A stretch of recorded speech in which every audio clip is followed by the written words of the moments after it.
Guys, this is Kelly, Evie's mom, EcoMama, and I am here on a Saturday. It's not Friday in April, but hopefully still committing to these weekly videos to discuss autism and what it's like for Evie and our family.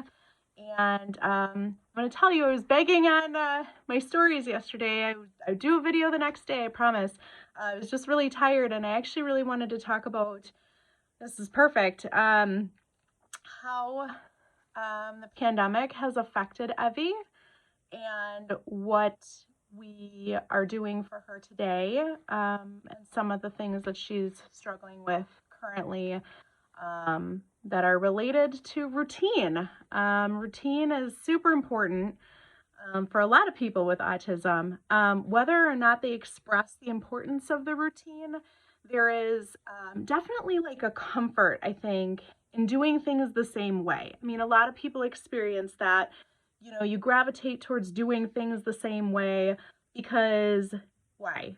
You know what you're doing, you're comfortable doing it that way. There's so many reasons, right, that it provides like a comfort to people. And for people with autism that don't get a lot of comfort from their outside world, routine can be really important, again, whether it's implied or not.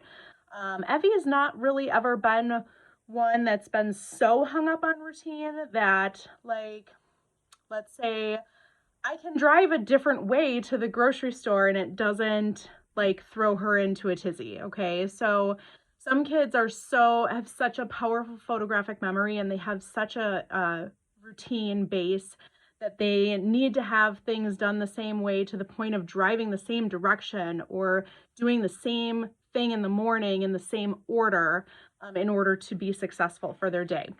So she hasn't been that rigid, which is good. I used to say that I used to throw tiny wrenches into her day to try to upset the balance of things intentionally so that she could learn flexibility, which is hard. How do you teach flexibility? How do you teach a kid to just roll with it? When so many kids do willingly. Honestly, it's amazing to watch other kids like just go with the flow. Evie needed a ton of warning before transitions would happen. Like, we would have to give her 5 minutes, 4 minutes, 3 minutes on the playground before we left, because those transitions were so hard for her. And even to this day, transitions are still really difficult for her to navigate.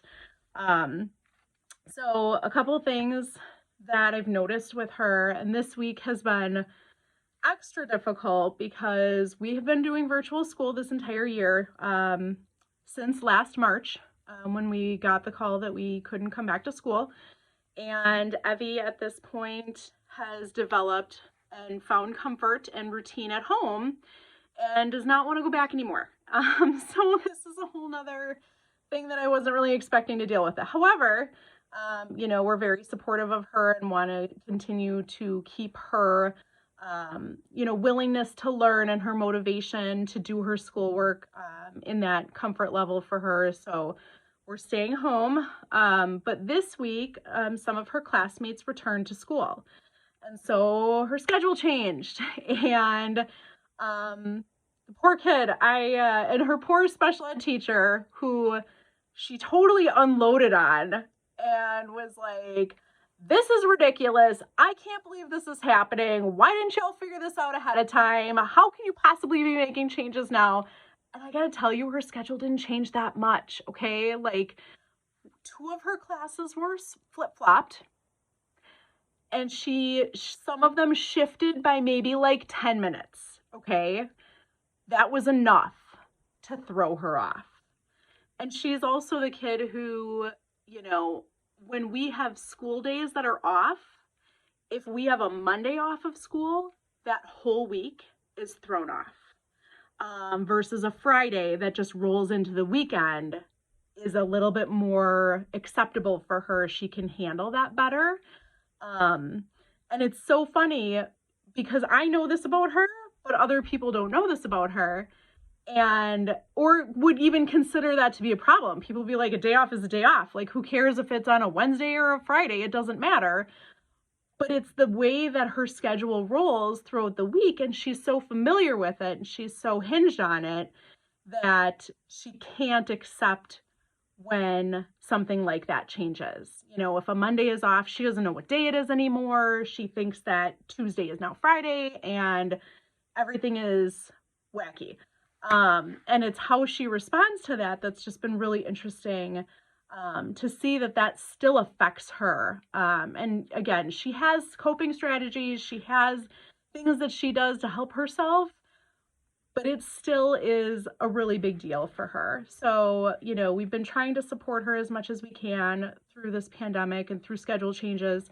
And she actually did something that was mind-blowing to me. She had to fill out, she's in 5th grade, they're talking about careers, and she had to come up with what her future was going to look like.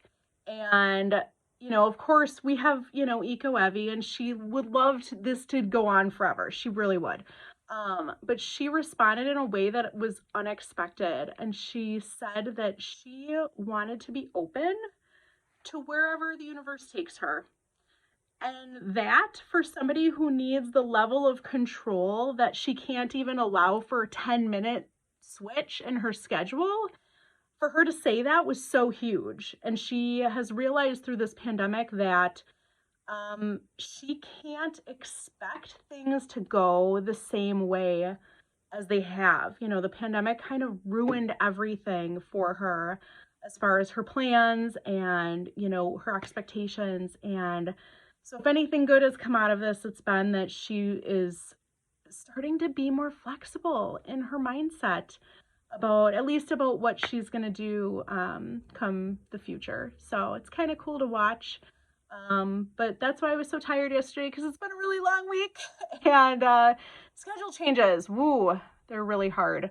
So those are some things that are still hard for her today. And, you know, I think next week I'm going to try to have her on with me. So if you have any questions specifically about Evie or how she deals with her autism, you know, I think the important thing is that just because we did therapy, it doesn't mean that she's cured, okay? Like some people think that this is something that, oh, you just go through therapy and you come out the other side and oh, look at you, you don't have this anymore. And it really does still affect her every day.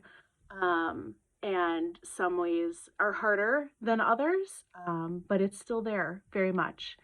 So thanks for listening and have an awesome week, and we'll see you next week. Bye.